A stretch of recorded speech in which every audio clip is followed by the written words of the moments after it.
Well, we have another tour. This time we're going into the bedroom. Now, in my bedroom, I have lots of stuff, and as compared to what we had last year, there is a lot more stuff to see. So, yeah, let's just get started. As you know, this is the end of the year video tour where I basically cover everything in my collection over a series of videos. Of course, next year we are going to be moving over to where all this stuff will happen on National Ceiling Fan Day, and at the end of the year, I will have basically a year in review video instead. But of course, you guys will either know about that or there will be a video explaining that better in the future. So yeah, basically we're just going to go over everything. I'm not going to name drop every catalog and binder. That's for a separate video. But in terms of what fans I actually have, we are going to be doing that. So I guess we'll start up on the ceiling. We have a Quorum Decorum. It's in Verde. You can't see it too well because the winter sucks. Oh, here you go. You can see the Verde a bit better here. I guess I'll turn the light kit on for a sec. There's a demonstration video for this fan. It's not that good because the tripod was giving me issues in here, so I didn't even use it. So it was all shaky and wasn't the greatest. I really hate holding the phone, but, you know, for some of these videos, it's just what I gotta do. So yeah, there's this. And I guess we'll just go around and we'll start over here. This is a Casablanca dealer sign. Actually, you know what I'm going to do? I'm going to turn on this lamp. I'm going to wipe off my lens as well so it doesn't look so horrible. And there's LEDs in here, so I'll turn this light on too. So anyways, yeah, now you can see it better. This is a second-gen Casablanca sign. Got it at an antique store over the summer. And I put it up in here because it was the best place.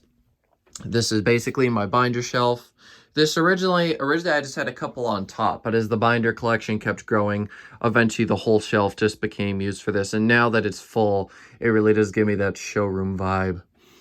Down here on the desk, I've got some things. I've just got the ceiling fan motor. This thing just ended up here because I had nowhere else to put it. We have a Fanimation finish book because I can put it there because I wanted to. Here we've got a couple big-ass fans, glassware pieces, and also a Casablanca Aegean, or Aegean. I think it's Aegean classic mug. We've also got this jade stone piece of glass here. We have a bunch of fan company pens. You know, we got Kitzler, Vaxel, Fanimation, some local showroom ones, and some other brands too. And there's just some Lamps Plus Rewards member cards. Over here, I've got a few things. I've got this Hunter fan grill. I mainly just brought this home, planning on putting it up on the wall as a decoration. Over here, I've got some actual fans. Well, before I get into all the fans, let's talk about some of the smaller things. We've got a little Casablanca brochure stand. Got a heat sink, a craft-made tape measure, bunch of Casablanca screwdrivers, and some chandelier crystals. Then there's just a bunch of empty little mini fan boxes. We got some Hinkley swag, including lip balm and also some mints down there. We also got Fanny the Donkeys, along with a little finished sample that you can't really see from Modern Fan Company. Some of the actual fans are this Fanimation Blush Breeze. We got this Coronado. I'm not 100% sure. I don't know a whole lot about it, but it's here. We have this Arctic Air fan back here. And then down here, we have got a Chicago Electric Handy Breeze there. We've got a little Durcraft from the 90s, and then also this Ambassador fan here. That one's really cool. That's one of my favorites I've got. Over here, we've got a bunch of other stuff. Once again, start with the trinkets. You just got a broken flywheel and a Regency blade arm.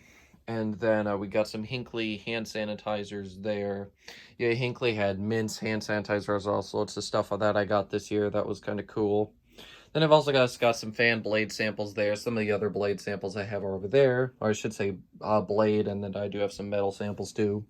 As for the actual fans and some of the bigger stuff, back there behind the ceiling medallion, that's a full Emerson control display. At some point, I may even end up with a second one of those. And then there's a ceiling medallion that came off of a really childhood install. I don't know if I ever mentioned, I don't know if I've ever gone the full length and talked about everything in that install. That'll be worth talk about sometime. Some of the actual fans are this Holmes Too Cool. I mainly bought this because it was interesting.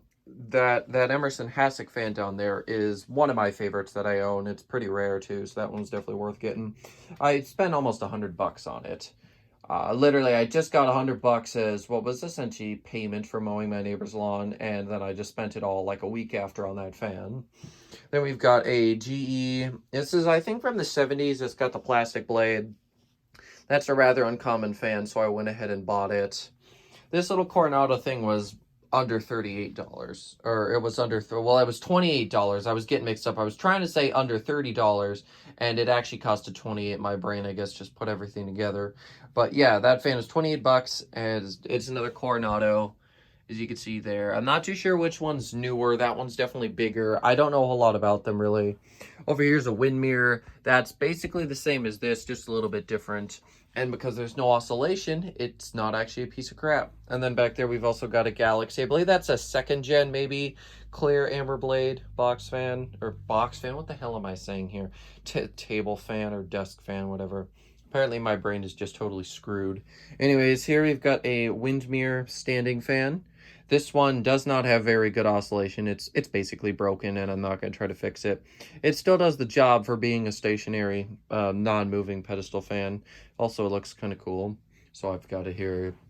We got this Panasonic 5-way oscillation pedestal fan here. Kind of needs a new grill, but I don't have anything right now to make it work. So for now, I'm just using this old beat-up one until I can find one that's actually decent.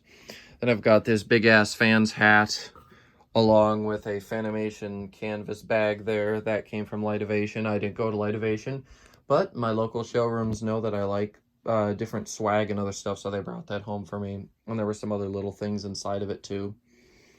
Over here on this little stand, it's got a couple Fanimation fidget spinners, some other books, and some little ads, including one for Fan Man Lighting. They do fan repair, and if you have a fan that you need repaired, you know, you can ship it to them, and they will repair it for you. They're great people, and you can also order all sorts of other replacement parts from them.